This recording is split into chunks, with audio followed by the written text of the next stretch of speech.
we do know that actually in Ireland. If someone says I'm fine, and we think, well, you don't look fine to me, you know, how do you navigate that? How do you dance with it? And I was thinking, we do it all the time over cups of tea. If you offer someone a cup of tea and they say, oh, no thanks, I'm fine.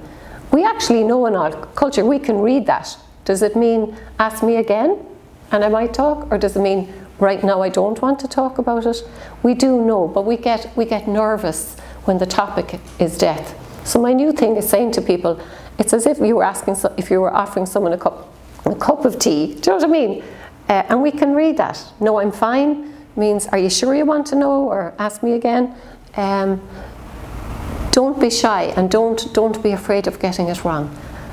No harm in saying, but are you sure you're okay? Can I not do anything for you? Sometimes bereaved people have had it. They need a break from their grief, or you're not the person they choose to talk to about it for any number of reasons.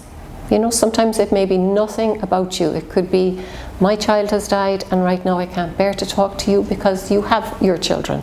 And today I can't connect with you around that. So that's what I mean of the dance, of let the bereaved person lead. Sometimes they're not going to know what they need. Then we can suggest, well, I'll be in your neighbourhood recently. Would it suit you if I popped in at 2? I can go to Tesco first and pick you up a few things.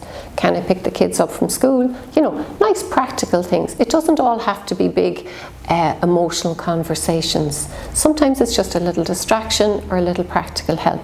But it all has to be navigated in the relationship, in the dance. And you know what? We get it wrong, and that's okay.